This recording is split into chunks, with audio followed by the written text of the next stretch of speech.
ওম নমঃ শিবায়। বন্ধুরা, আজকের পর্বে আলোচনা করতে চলেছি এমন একটি শক্তিশালী মন্ত্র, যে মন্ত্রের রচয়িতা স্বয়ং মহাদেব।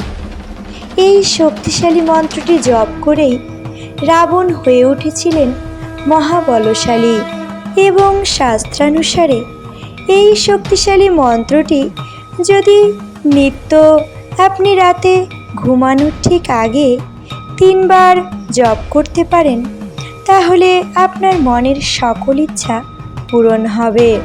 কোনো প্রকার নেগেটিভ শক্তি আপনার কোনো রকম ক্ষতি করতে পারবে না। সকল কাজে আপনি সফল হবেন। এই গোপন শিব মন্ত্রটি জানার জন্য ভিডিওটি শুরু থেকে শেষ পর্যন্ত দেখুন। আশা করি আপনি অনেক কিছুই জানতে পারবেন, এবং ভিডিওটি দেখার পর যদি বিন্দুমাত্র ভালো লেগে থাকে, তাহলে অবশ্যই একটি লাইক করে চ্যানেলটি সাবস্ক্রাইব করে দেবেন, এবং কমেন্ট বক্সে মহাদেবের আশীর্বাদ পেতে লিখুন, জয় বাবা ভোলানাথ, হর হর মহাদেব। মহাদেবের অনেক মন্ত্র রয়েছে, তবে সকল মন্ত্র থেকে আজকের মন্ত্র সম্পূর্ণ আলাদা। কারণ এই মহাশক্তিশালী মন্ত্রটি স্বয়ং মহাদেব জগতের কল্যাণের জন্য সৃষ্টি করেছিলেন। অফুরন্ত শক্তির আধার হল এই মন্ত্র। যে ভক্ত ভক্তির সহিত প্রত্যহ রাতে এই মন্ত্রটি 3 বার বলে তারপর ঘুমাতে যাবে, সেই ভক্ত অসীম ক্ষমতার অধিকারী হয়ে উঠবেন।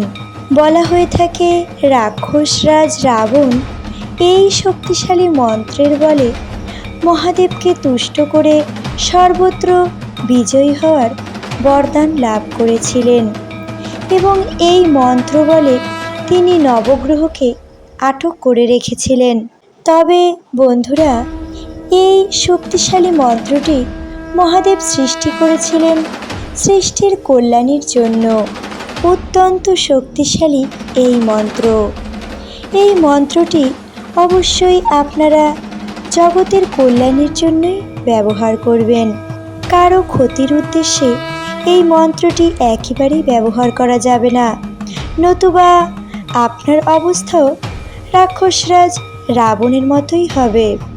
এবার বলছি বন্ধুরা, এই শক্তিশালী মন্ত্রটি জপ করার সঠিক নিয়ম। যে কোনো মন্ত্র সঠিক নিয়মে জপ করা অত্যন্ত আবশ্যক। এই মন্ত্রটি জপ করার নিয়ম হলো, রাতে ঘুমাতে যাবার ঠিক আগে ঘুমাতে যাওয়ার আগে ভালো করে হাত মুখ ধুয়ে পরিষ্কার পরিচ্ছন্ন হয়ে ঠাকুর ঘরে যেখানে মহাদেবের ছবি বা লিঙ্গ রয়েছে, সেই জায়গায় একটি আসন পেতে ভক্তিযুক্ত মনে মন্ত্রটি 3 বার জপ করুন। তারপর ভক্তিযুক্ত মনে মহাদেবকে প্রণাম জানিয়ে ঘুমাতে যান। মন্ত্র জপ চলাকালীন দিনগুলোতে স্নান সেরে শুদ্ধ বস্ত্রে মহাদেবকে 1 ঘটি জল এবং বেলপাতা নিবেদন করে রুদ্রাক্ষের মালায় এই মন্ত্রটি যদি 1 মালা জপ করতে পারেন, তাহলে অনেক ভালো ফলাফল পাবেন। কোনো ব্যস্ততার কারণে যদি নিত্য এই মন্ত্র রুদ্রাক্ষের মালায় জপ করা সম্ভব না হয়ে ওঠে, তবে অন্ততপক্ষে সোমবার দিন অবশ্যই করার চেষ্টা করুন। কিন্তু ঘুমাতে যাবার আগে এই শক্তিশালী মন্ত্রটি আপনাকে নিত্যই জপ করতে হবে। এই মন্ত্রটি নিত্য জপ করলে সেই ব্যক্তির উপর ভোলানাথ খুব শীঘ্রই প্রসন্ন হন। যে নিত্য এই মন্ত্রটি জপ করে, কোনো ব্যক্তি তার কোনো প্রকার ক্ষতি করতে পারে না, এবং তার জীবনে সকল সমস্যা দূর করে দেন মহাদেব স্বয়ং। এই মন্ত্র পাঠে যেমন নিয়ম রয়েছে, তেমন কিছু সাবধানতা অবলম্বন করতে হবে। এই মন্ত্রটি অতি ছোট একটি মন্ত্র। সর্বপ্রথমে এই মন্ত্রটি ভালো মতো শ্রবণ করুন। তারপর বন্ধুরা, এই মন্ত্রের সাবধানতাগুলো মনোযোগ সহকারে শ্রবণ করবেন। সেই মহা শক্তিশালী মন্ত্রটি হলো ওম ऐं ह्रीं क्लीं नमः शिवाय। ओम ऐं ह्रीं क्लीं नमः शिवाय।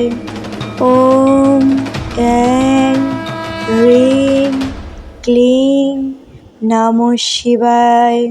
এবার বলছি বন্ধুরা এই মন্ত্রের সাবধানতাগুলো। এই শক্তিশালী মন্ত্রটি জপ করার সময় অবশ্যই কিছু সাবধানতা অবলম্বন করতে হবে। যেমন অপবিত্র অবস্থায় এই মন্ত্রটি জপ করা যাবে না। পুরুষ এবং মহিলা উভয়েই এই মন্ত্র জপ করতে পারবে, কিন্তু অপবিত্র থাকা অবস্থায় এই মন্ত্রটি জপ করা যাবে না। দ্বিতীয়ত, রুদ্রাক্ষর মালা ব্যতীত অন্য কোনো মালা দ্বারা এই মন্ত্রটি জপ করা যাবে না এবং নির্দিষ্ট সংখ্যায় এবং নির্দিষ্ট সময়ে এই মন্ত্রটি জপ করতে হবে। রুদ্রাক্ষর মালা না থাকলে কর দ্বারাও এই মন্ত্রটি জপ করা যাবে, কিন্তু খেয়াল রাখতে হবে কোনো ব্যক্তির ক্ষতির উদ্দেশ্যে এই মন্ত্রটি ব্যবহার করা যাবে না, এতে হিতে বিপরীত হতে পারে। আর কিছু করুন বা না করুন বন্ধুরা, এই শক্তিশালী মন্ত্রটি প্রত্যহ রাতে 3 বার জপ করে তারপরে ঘুমাতে যান। আজকের ভিডিওটি এখানে শেষ করছি। সকলেই ভালো থাকবেন, সুস্থ থাকবেন। দেখা হবে আরেকটি নতুন ভিডিওতে। হরে কৃষ্ণ।